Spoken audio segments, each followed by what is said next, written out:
Greetings, fellow captains, and welcome back to another episode of World of Warships with the Hive Hand.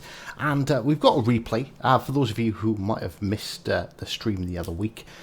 This was actually played live, so we did even have some stream snipers on the other side, and hence I've muted the audio because it captured party chat. So there was me, good old Nick, Mr. Yogurt Pancakes, and our good buddy Saberhawk as well playing, and there's a couple of recognisable names in the teams there from the chat.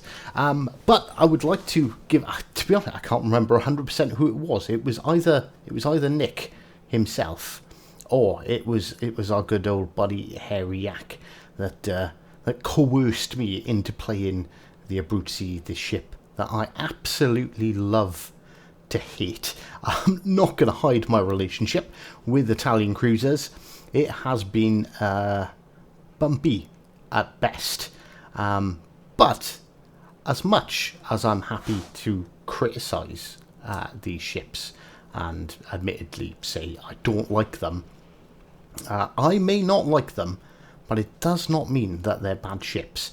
And here's a gameplay that just proves that point exactly. So we see there's a shores here, so we've already switched to our armor piercing, ready to pepper him and hopefully cause some decent damage. And see, we're advancing our shots. For those of you who struggle with aiming, as you can see, it says like 5 seconds, but each of those vertical like ticks on the aiming reticle that point upwards, that's essentially 5 seconds of travel time for a ship doing, I think it's 18 knots. So something that's quite quick, like the shores or any cruiser, you need to basically double that. Battleships are normal and destroyers are 2.5, 3 times that. So you'll see this says 6 seconds, but you see the difference of where I go to aim. And then Akatsuki, well, I can see the Akatsuki's moving slow because he's firing up his smoke screen. So we do adjust our aim. We switch to high explosive because armor piercing really doesn't do much to DDs.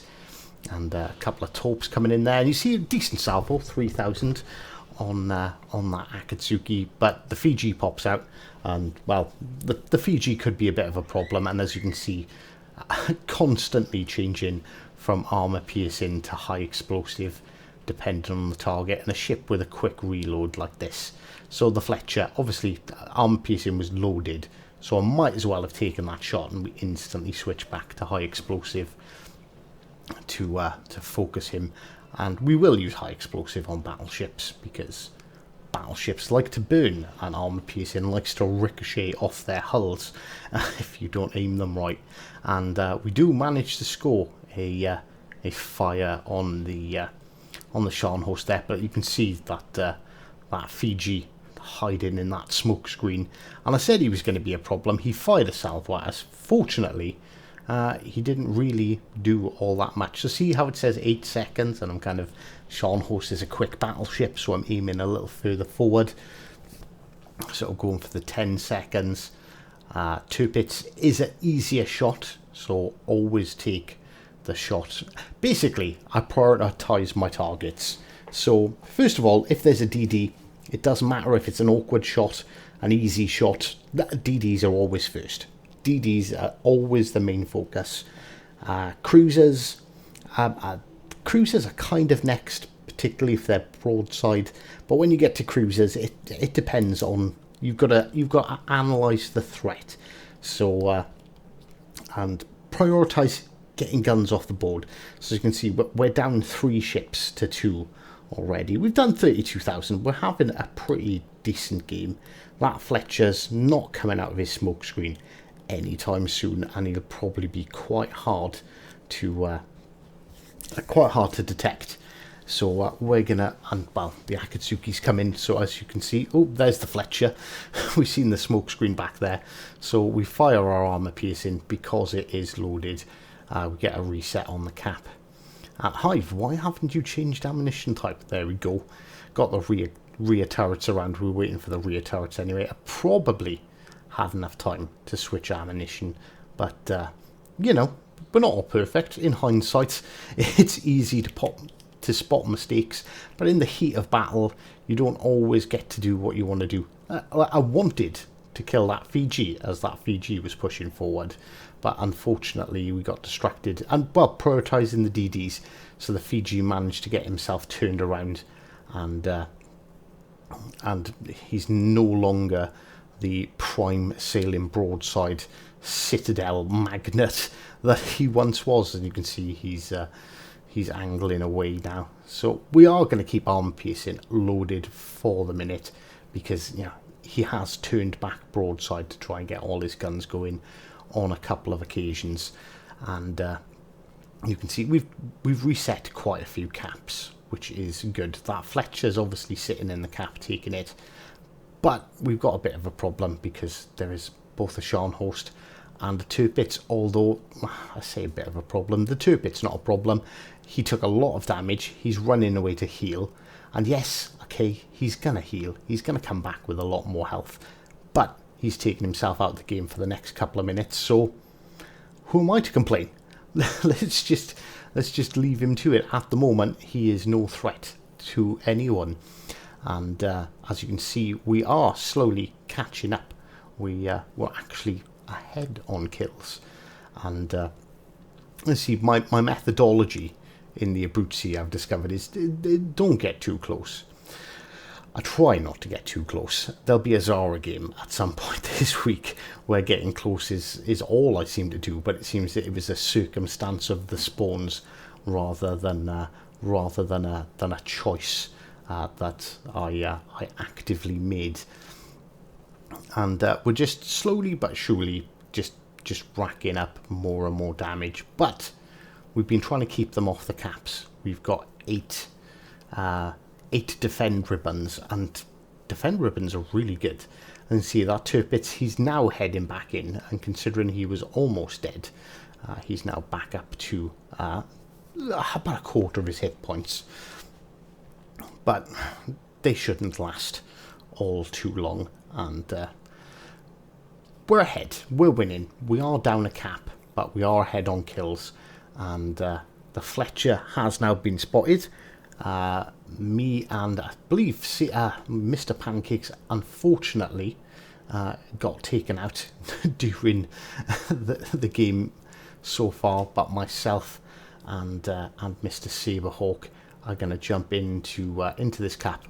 Okay, first of all, we're stopping them from capping, which is obviously an advantage. They're going to gain points at the same rate as us. Now it's contested, but the plan is that we're going to take this cap. So the Fletcher decides he wants to start focusing me, and he's close enough to our good buddy Saber that his smoke firing penalty is not working. He is spotted, and well, now he's getting unleashed on, and he actually kills Saberhawk with his torpedoes. But, well, what can we do? We fired up our Hydro. I can't remember what the detectability range of our Hydro is. I can see there it's about 4 kilometers.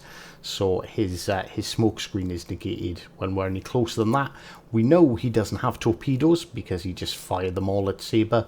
So we can leisurely pick this Fletcher apart, and there we go. Picked up our second kill and went out on 60,000 damage. So that's 2 DDs that we've killed. And we're just going to sail around here and leisurely cap this final base. Their last 2 ships are I can't remember what the DD is off the top of my head, but I'm pretty sure that cruiser is a Siegfried. So it's a tier 7. And another good thing about this replay, I guess, is kind of shows you don't need to do monster damage to have a good game. Like, hit XP that you get from hit points is all based off percentage of that ship's health. So although I kill a destroyer and it only does 10,000 damage, it's worth way more to me, my team, and in XP than doing 10,000 damage 10,000 hit points worth of fire damage to a battleship, because that's a fifth of its health, so you get essentially a fifth of the experience. So we're going to send a couple of salvos in that Siegfried's direction.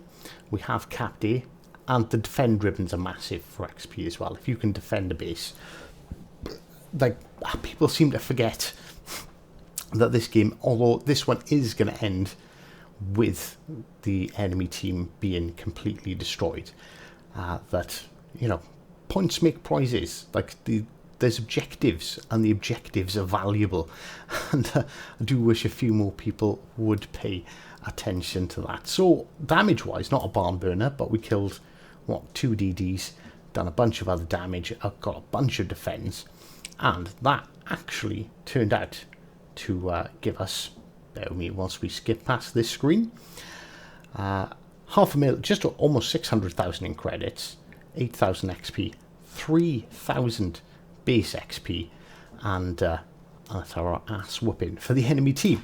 Right, back to port then, and let's have a look at how the ship's built and how I've got the commander set up.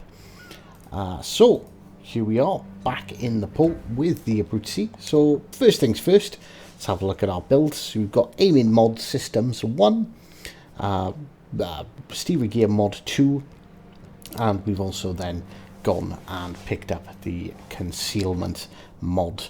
We'll look at the stats before the commander. So bearing in mind actually the loadout, so detectability of ships 4.2 and 3 kilometers for torpedoes, runs for just over a minute and a half, with 3 charges with my build and 4 for the catapult fighter plane. 32,500 hit points on the Abruzzi. Our artillery is right, okay, so you've got 2 times dual barrel 152 millimeters and 2 times 3 barrels 252 millimeters. So that is 10 152 millimeter guns in total. Firing range of 15.7 kilometers, 7.5 second reload time, 24 seconds for the turrets to traverse, 2100 maximum HE shell damage, and 3255 for the AP, the HE only having a 7% chance of causing fires. Classic, almost giggleable Italian torpedoes, so 13,367 damage, which is pretty good. A 12.6 kilometer range, so I think that's only beaten by the Girin at the moment, but the 51 knots. They're not really offensive torpedoes, they're more of a fire and forget sort of aerial denial. Maybe you'll hit, maybe you won't. It's always good when you get some torpedo hits with Italian torpedoes, because they're just so slow. To put it into perspective, my Leningrad with the speed boost on could actually overtake these torpedoes. So maneuverability, it's pretty quick, it's fairly agile, 36 knots with a 6.8 second rudder shift time. But here's the key, here's the magic component of the Abruzzi. It is in fact 8.7 kilometers detectability range.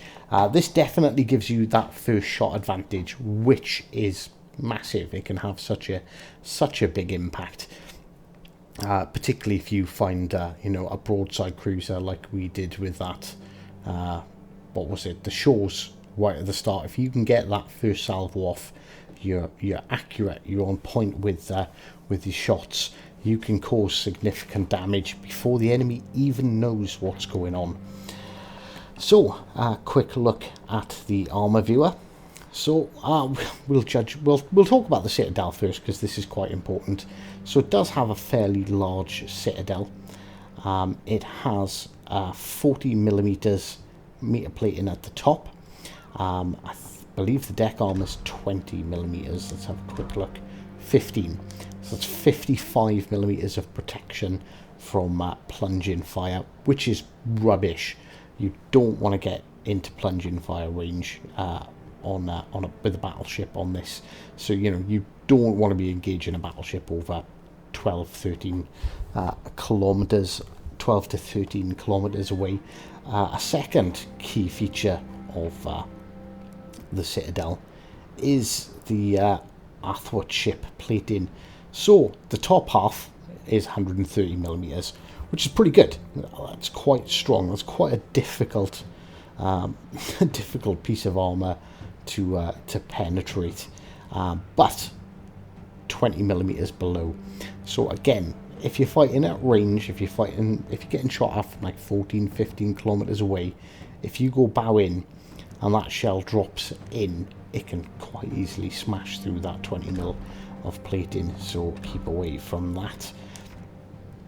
Bow armor, let's have a look. So we've got 16 mil of bow armor, which basically means I think it's 228 millimeters will overmatch this. So okay, there's only 2 cruisers that can overmatch you, I think, and that would be the Azuma and the Alaska, but you should never see an Alaska. So it's only really the Azuma you've got to worry about being able to overmatch your bow with AP. But basically every single battleship can punch straight through the front of you, even the Scharnhorst.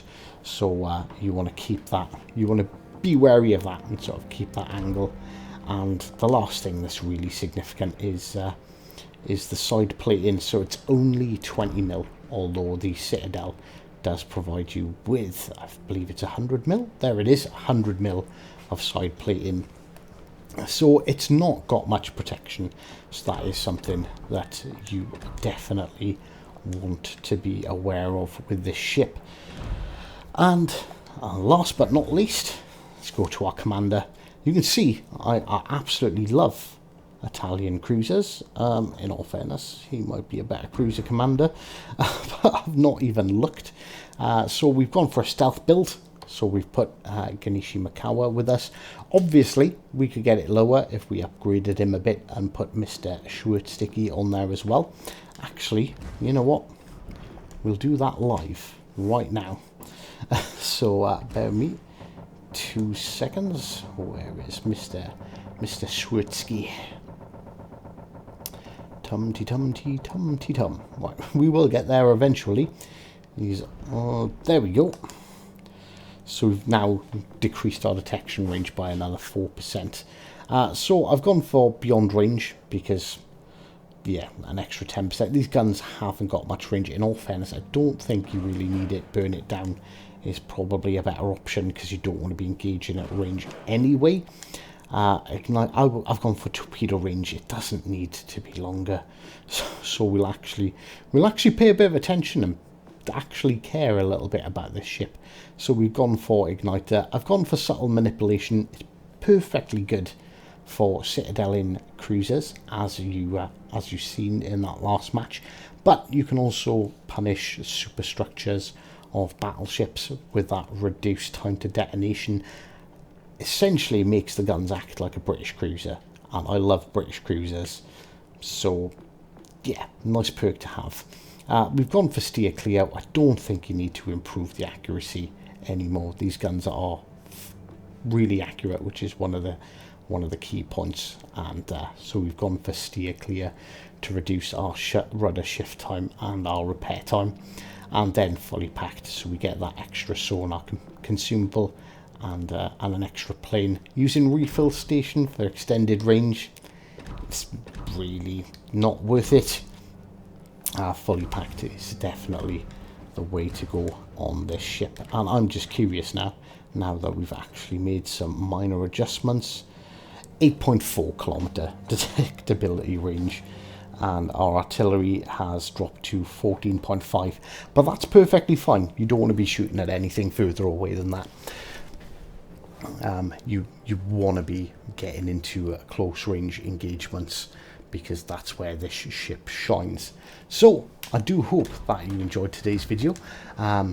Smash that like button and consider subscribing if you haven't already. And as always, until next time, take care.